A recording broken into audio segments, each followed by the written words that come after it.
Welcome back to Growth Catalyst. Today we are going to dive into something which is going to be very, very crucial for you, for everyone, personally as well as professionally. We are going to talk about verbal communication, which is going to be one of the most important tools for personal and professional success. How clear are you? How concise are you? How well can you communicate?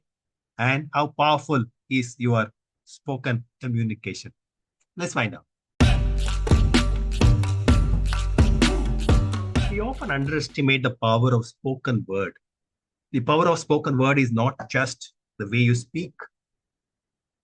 The power of spoken word is not just what you speak. That's a problem. The power of spoken word is also how you speak. The choice of the words that you make, how you make that words come out, your facial expressions which go along with that, your body language which goes along with that, all of that and more.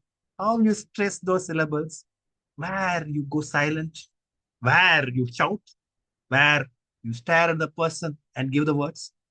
All of this make a hell of a lot of points, even more points than your words by themselves do. And that's why verbal communication is such an art and science. And that is why a lot of people struggle to master that. It's not an easy subject, it's a complex one because so many different things come together.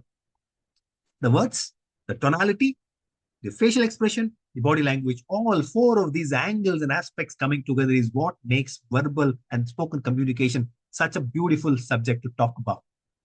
And whether you are giving a sales pitch, whether you are talking to a client, whether you are giving the presentation to your board of directors, whether you are talking to your manager, whether it is a small group of people that you're talking to, whether it's your friend that you're talking to, whether at home you are talking to your spouse or son or daughter or dad or mom, all of this is a context to do better. All of this is a context to learn how to speak in a more powerful manner. So let's jump in and see what is it that the clear, concise, powerful spoken communication is all about.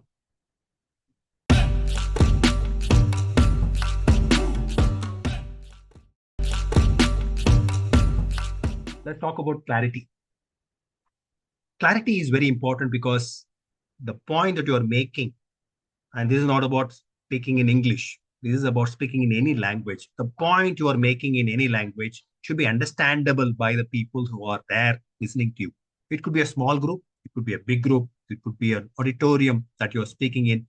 Doesn't really matter. You may be using visual aids, you may be speaking extempore. Doesn't really matter.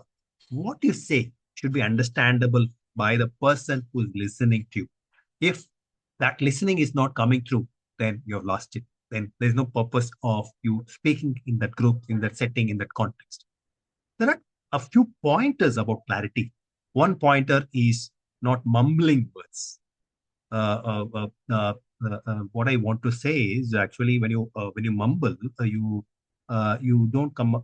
You already lost me, right? You were wondering what has happened to this guy who was talking about communication and is mumbling through. Yes, when you mumble through, you have lost the audience.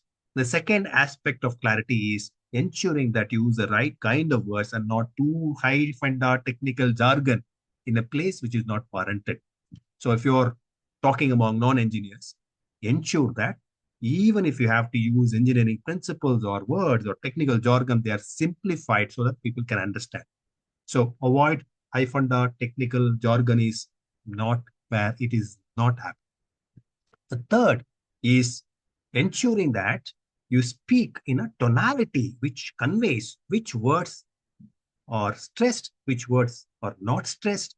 There is a variation in your tone so that people can understand what you are really stressing on importance. If I start speaking to you saying that, the next 2 days, the client is asking us to deliver. So let's deliver this advertisement in the next 2 days. It's very important that we create this.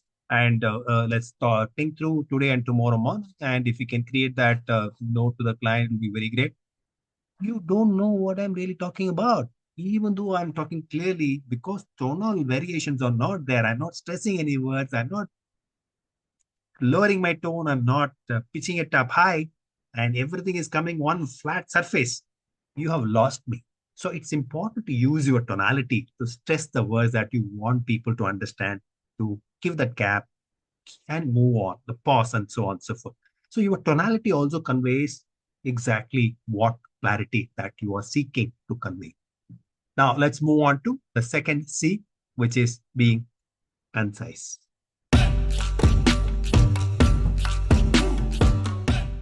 Being concise is all about using 5 words, where 5 words is all that it takes to communicate, and not using 55 words.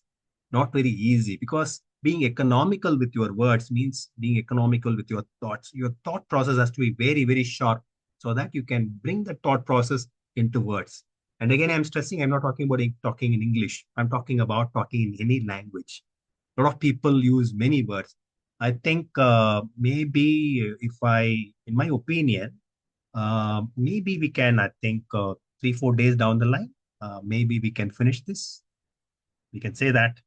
Or you can say, I think I can finish it in the next 4, 5 days. Finish it off.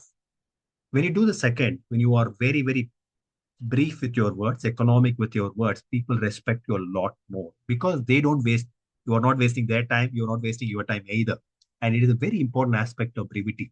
It also ensures that people, and people have very little attention span. And if they want to give you 10 minutes and you're already taking 15 minutes and you have not even finished your second point out of the 10-point agenda, you are not going to be respected for your communication skills. Now let's move on to the third C, which is coherence. Coherence is all about the logical order in which you are presenting your ideas.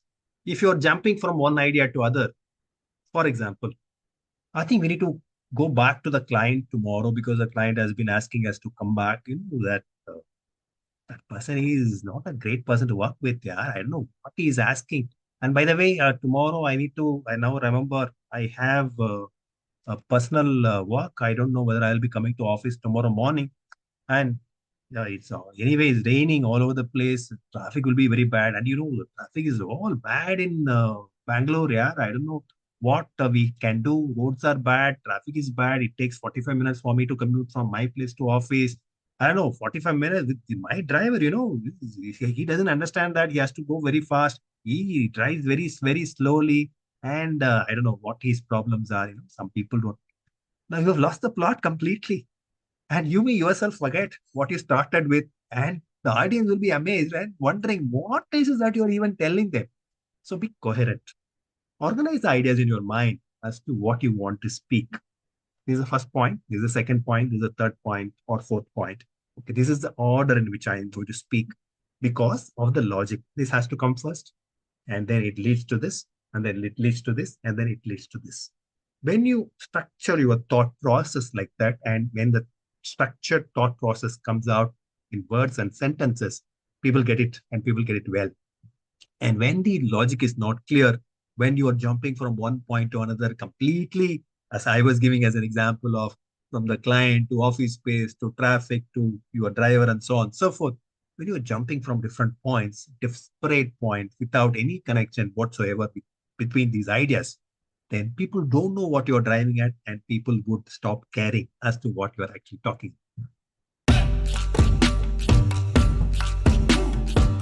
You may be asking me, okay, clarity, conciseness, and coherence are all good, but is there a way that I can structure my thoughts? Is there a way that I can deliver? Tell me, how do I do it? Then here is the technique. I call this technique as speak clear. SPEAK, speak, CLEAR, clear. So what do these letters stand for? That's what we are going to see now. Speak is all about, the S is all about slow down. When you are agitated, when you are disturbed, when you are tense, when you are stressed, you, not you, all of us, have the tendency to rush into words. We have the tendency to speak fast, and speaking fast is not going to help us. So slow down. The slowing down also helps you to form sentences, structure your thought process, and in generally in being more clearer.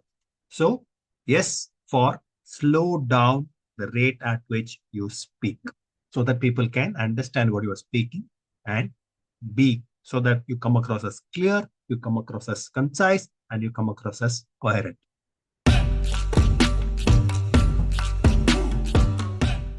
P is for practice. Like everything else in life, speaking and speaking clearly also requires a lot of practice. And a lot of practice required in terms of using vocabulary. Again, again and again, I'm stressing, I'm not talking about speaking in English. I'm talking about talking in general.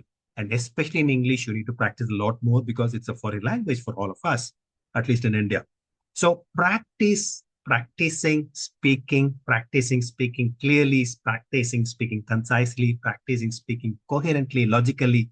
That is the practice that I'm talking about.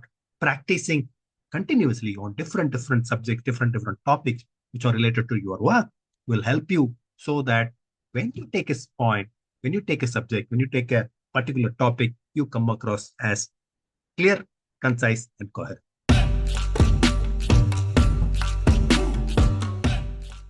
The E stands for engaging. Being engaging is all about getting the audience with you, telling them stories, sharing them anecdotes about whatever that you are talking about, giving that emotional perspective. Otherwise, people will not be engaged. You will, if you just recite facts and figures and go away. Yes, they may be very important, but people may not get the import of why those facts and figures, what is the meaning behind that, and so on and so forth. So, for being engaging, you need to handle the audience in terms of what they want to hear. And all of us love stories. So think about how you can fit whatever that you are saying in a manner and in a story. It could be about people who have succeeded in the office. It could be about people who have not succeeded in the office.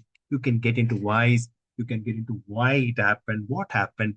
And when you say things, when you talk to people in a manner which involves stories, then people are very engaged.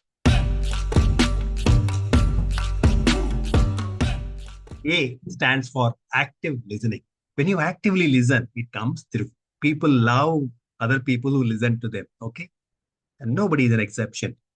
Listen actively, don't interrupt, pause, ask questions, clarifications, but all of those questions are to ensure that you listen better, you get their points clearly. And the last one in the speak is K. K stands for kill the filler words. A lot of people, just to get the words right, you know what? But so we use a lot of words like this. These are words, what I call as filler words. Kill them. Remove them from your vocabulary. Speak slowly, but without the filler words. When you use filler words, you come across as not decisive, not clear, not coherent. So kill the filler words and use the acronym SPEAK. Your first part of how to do the speech will be very, very clear. Now let's move on to the second part, which is clear.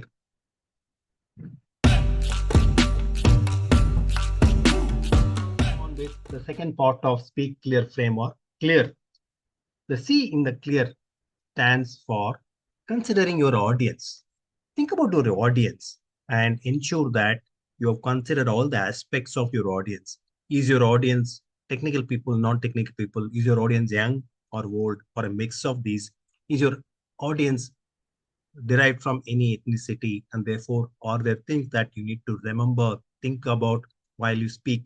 All of these have to be kept in mind while you speak so that your speech, your discussion is richer to that extent.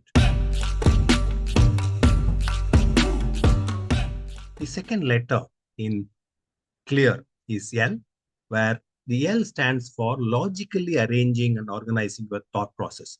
When the thought process is very clearly organized, one leads to second, second leads to third, third leads to fourth, and so on, and your arguments build on each other, it is very easy to follow and understand what you are doing and where you are leading them up to. The third letter is E, explaining with examples. When you give examples, that engages the audience. You can give examples of stories. You can also give examples of facts, figures, jokes, or real life incidents so that all of that adds flavor to what you are talking about.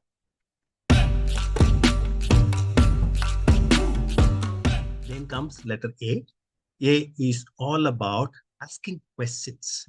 Now, while you may be actively listening in the previous word of the framework, here it is important that you ask questions so that you assess the understanding of the audience about what you have told them so far. The last one is or in the clear, which is again regular practice. I cannot emphasize enough about practice. We talked about practice in speak. I'm repeating that here. Repeated regular practice. That consistent practice is what would elevate your speech. So use this framework, speak clear, and organize all of these points in terms of how do you deliver a very memorable speech anywhere, anytime, on any topic that you are asked to and called upon to deliver. Go ahead, practice and deliver. Wishing you all the very best. Like and subscribe to the channel for more tips like this. See you in our next episode.